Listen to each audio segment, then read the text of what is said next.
میرے لیے 3 رشتے آئے ہوئے تھے اور انتخاب مجھ پر چھوڑ دیا گیا تھا۔ بتا نہیں سکتی ان دنوں میں کتنی پریشان تھی۔ سمجھ میں نہ آتا تھا کہ دل کی سنوں یا والدین کی مانوں۔ رشتے تو اصل میں 2 ہی والدین کی نظر میں تھے۔ تیسرے رشتے کو میرے بے شمار آنسوؤں کی برسات کے باعث زیر غور لانا پڑا تھا۔ پہلا رشتہ اپنے گھر کا تھا، یعنی چچا زاد ارشد کا۔ بچپن میں ہی ارشد کے والد وفات پا گئے تھے، تبھی اس کی ماں کی دوسری شادی کر دی گئی اور یہ بیچارہ یتیم لڑکا رشتہ داروں کے در پر دھکے کھا کر پلا تھا۔ اس نے اپنی محنت سے تعلیم حاصل کی، کوئی سفارش نہ تھی، اس لیے اچھی نوکری نہ مل سکی۔ ایک مقامی کمپنی میں ملازم تھا، آمدنی قلیل تھی، شکل و صورت تھی اچھی تھی، ذہین و شریف تھا۔ اس کے سوا اس میں کوئی خوبی نہ تھی۔ بچپن میں یتیم ہو جانے کے باعث خاندان بھر میں کسی کے دل میں اس کے لیے جگہ نہ تھی۔ بس پھپھو کا رونا دھونا اور ابا جان کے آگے دوپٹہ پھیلا کر التجا کرنا کہ یتیم ہے، مرحوم بھائی کی نشانی ہے، تم اس کو گلے سے لگا لو۔ تم نہ خیال کرو گے تو اور کون اس کو عزت دے گا، اس غربت میں کون داماد بنائے گا۔ ابا جان نے پھپھو کا دل رکھنے کو اس رشتے کو ملحوظ خاطر رکھ لیا، ورنہ سبھی جانتے تھے کہ ارشد کا 1% بھی چانس نہیں ہے۔ دراصل پہلا نمبر تو مجیب کا تھا۔ یہ ایک نہایت کامیاب اور دولت مند تاجر تھا۔ بیرون ملک بہت بڑا کاروبار تھا۔ 1 ماہ کے دوران 2 بار باہر کے ملکوں آنا جانا رہتا تھا۔ مجیب خوبصورت تھا، بہت سی اور خوبیاں بھی اس میں تھیں۔ والد صاحب کی بزنس پارٹنر کے توسط سے اس کا تعارف ہوا تھا۔ ہمارے گھر والے سبھی اس کی دولت اور خوبصورتی پر بچھ گئے تھے، چاہتے تھے کہ یہی باحیثیت اور بارسو شخص اس گھر کا داماد بنے۔ میرے تمام گھر والوں بہن بھائیوں کا ووٹ اسی کی طرف تھا اور سب سے انچاہا رشتہ اس نوجوان کا تھا جس کا نام مدثر تھا، جو میرا پسندیدہ شخص تھا۔ میں اسے ساری دنیا سے زیادہ چاہتی تھی۔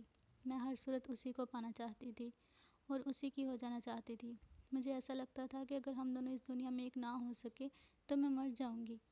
تبھی رو رو کر پاگل ہو رہی تھی، کھانا پینا ہنسنا بولنا چھوڑ دیا تھا۔ اتنی نحیف ہو گئی تھی کہ مدت کی بیمار لگنے لگی۔ میری حالت دیکھتے ہوئے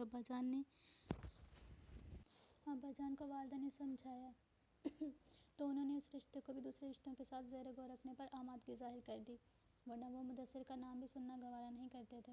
جب کئی رشتے میں نے مدثر کی خاطر ٹھکرا دیے اور رشتے آنا بند ہو گئے تو ابا نے دھمکی دی کہ اگر فضا نے شادی کے لیے ہاں نہ کی تو وہ خودکشی کر لیں گے اور مجھے بھی گولی مار دیں گے۔ فضا کو ان تینوں رشتوں میں سے کسی ایک کا انتخاب 15 دن میں کر کے مجھے بتانا ہوگا۔ انتخاب تو میں کر چکی تھی، مدثر بھی راضی تھا، مگر وہ اب بھی شرط سے ہچکچا رہا تھا کہ پہلے اس کے والدین ہمارے گھر آ کر رشتہ طلب کریں۔ محض لڑکے یا اس کے کسی رشتہ دار کے رشتہ طلب کرنے پر ابا جان اپنی لڑکی کا ہاتھ اس کے ہاتھ میں نہیں دے سکتے تھے۔ اور مدثر کا مسئلہ یہ تھا کہ اس کا نکاح اس کے چچا زاد سے بچپن میں طے ہو چکا تھا اور وہ مجھ کو اپنی یہ مجبوری کالج کے زمانے سے ہی بتا چکا تھا۔ پھر بھی میرے دل نے اس کو قبول کیا اور اپنا سب کچھ مانا، کیونکہ میں فرسٹ ایئر سے ہی اسے اپنے من میں بسا چکی تھی۔ وہ گاؤں کا رہنے والا تھا اور شہر میں پڑھنے آیا ہوا تھا۔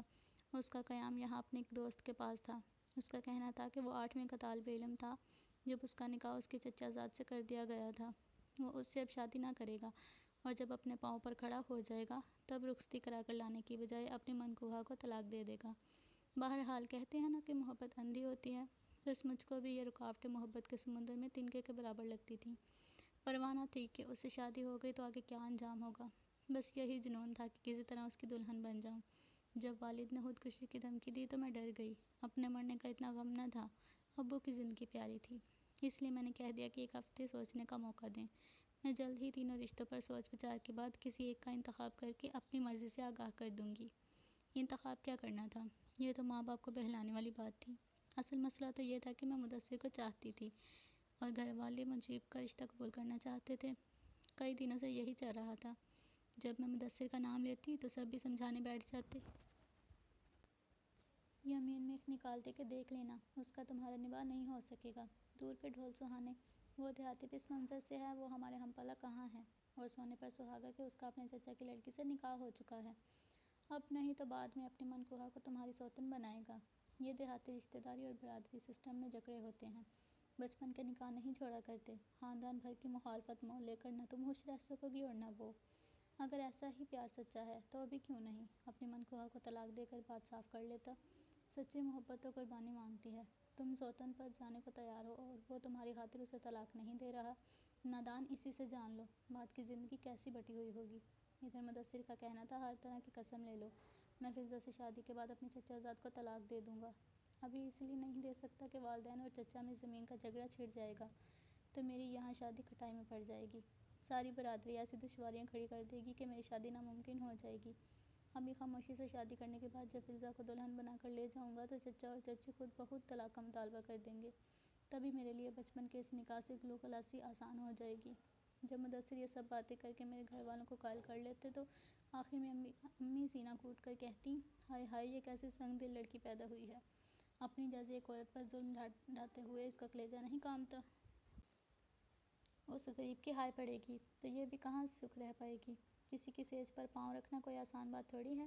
تب میں ساری باتیں سن کر پوری جان سے لرز جاتی اور کچھ نہ سوچتا تو رونے بیٹھ جاتی۔ 6 دن گزر گئے۔ ابا جان کو 7ویں دن فیصلے سے آگاہ کرنا تھا۔ گویا یہ کہنا تھا کہ اچھا بابا جس سے شادی کر دو۔ مدثر میں تو آپ لوگوں کو سویا بھی نظر آتے ہیں۔ کل کلاں آپ لوگوں کے قیاس سچے ثابت ہو گئے تو مجھ پر کب اپنے گھر آنے دو گے؟ پتہ تو تھا کہ ارشد کو یہ لوگ اس قابل نہ جانتے تھے کہ داماد بنے۔ اس کے حق میں فیصلہ کرنے سے بھی نراش ہوئی جا رہی تھی۔ ادھر پھپھو تھیں کہ حسرت سے ٹکر ٹکر میری جانب دیکھے جاتی تھیں کہ جو ہی میرے لبوں سے ارشد کا نام نکلے وہ بڑھ کر مجھے اپنے سینے میں بیج لیں۔ ان کی حالت دیکھ دیکھ کر اور رحم آتا تھا۔ اس رات میں خوب جی بھر کر روئی اور روتے روتے سو گئی۔ خواب میں دیکھتی ہوں کہ ایک 2 منزلہ مکان کی پہلی منزل پر مجیب کھڑا مجھے اپنی طرف بلا رہا ہے۔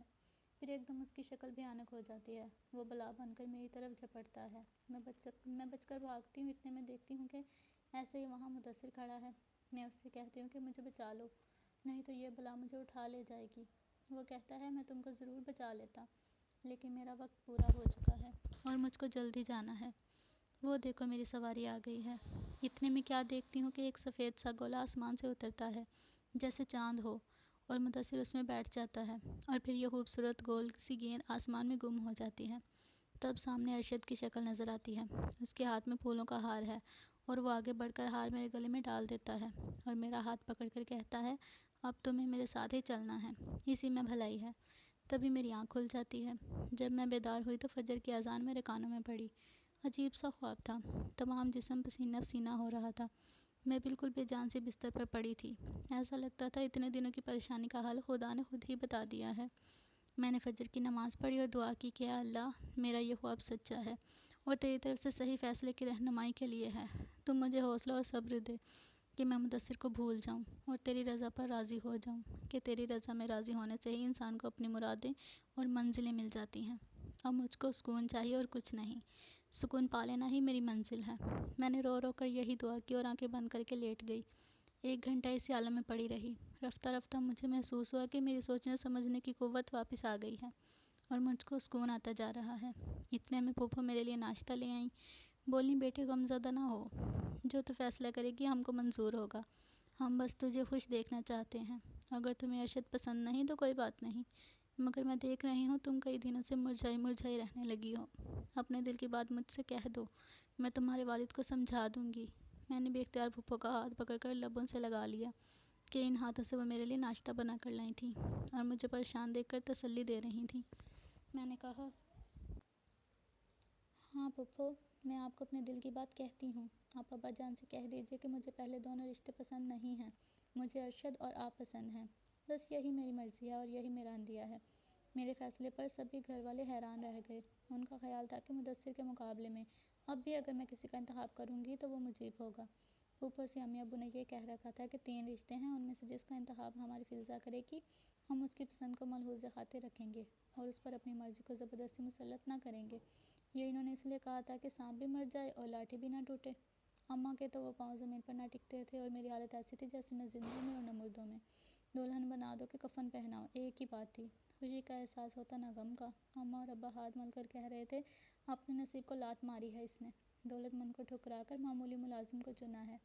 ہماری بیٹی بھی کیا عقل مند ہے، بیوہ پھوپھی کے گھر کیا سکھ پائے گی، اپنا ہی کلیجہ کھائے گی اور نصیبوں کو روئے گی۔ چلو یہ بھی ٹھیک ہے، مدثر سے پیچھا چھوٹا، ورنہ سوتن کو بھی برداشت کرتی۔ اس کی شادی اس کی مرضی۔ ہم نے تو صرف مرضی پوچھ کر دین کا رکن پورا کر دیا، کیونکہ مولوی صاحب نے کہا تھا کہ رشتہ طے کرنے سے پہلے بیٹی کی رضا پوچھنی چاہیے۔ کیسی شادی ہوئی، اس وقت تو یوں لگتا تھا جیسے میت اٹھ رہی ہو۔ سبھی خاموش خاموش، گھر میں رونق اور نہ گھر والوں میں کوئی جوش و خروش۔ میں بھی مردہ سی تھی، لیکن کیا بتاؤں اس فیصلے میں کتنی بھلائی پوشیدہ تھی۔ آج میں ارشد سے شادی کر کے بے انتہا خوش اور سکھی ہوں۔ وہ ترقی کر کے ایک بڑے آفیسر بن گئے ہیں۔ نیک چلن ہے اور پھوپھو بھی ایک ماں کی طرح میرا خیال رکھتی ہیں۔ انہوں نے مجھے زندگی کی ہر خوشی دی ہے، محبت بھی دی اور مجھے بھی اب ان سے ہی محبت ہے۔ ان کے بغیر میں ایک پل نہیں رہ سکتی۔ ہمارے پیارے پیارے 4 بچے ہیں۔ ہمارا آنگن خوشیوں سے بھرا ہوا ہے۔ جبکہ مدثر میری شادی کے بعد ایک حادثے میں اللہ کو پیارا ہو گیا۔ اس کی زندگی کے بس چند دن ہی باقی رہ گئے تھے اور مجیب کا بعد میں پتہ چلا کہ 2 شادیاں پہلے سے کی ہوئی تھیں۔ دونوں بیویوں کو الگ الگ شہروں میں رکھا ہوا تھا۔ 1 سے 2 بچے بھی تھے اور خود کافی عیاش آدمی تھا۔ بھلا ایسی آدمیاں اس کی دولت نے کیا سکھ دینا تھا جو کوٹھے اور بالاخانوں کا رسیا تھا۔ بعد میں یہ بھی پتہ چلا کہ ایک شادی غیر ملکی لڑکی سے بھی کی تھی، مگر اس لڑکی نے طلاق لے لی۔ سچ ہے کہ خوشیاں دولت سے نہیں بلکہ نصیب سے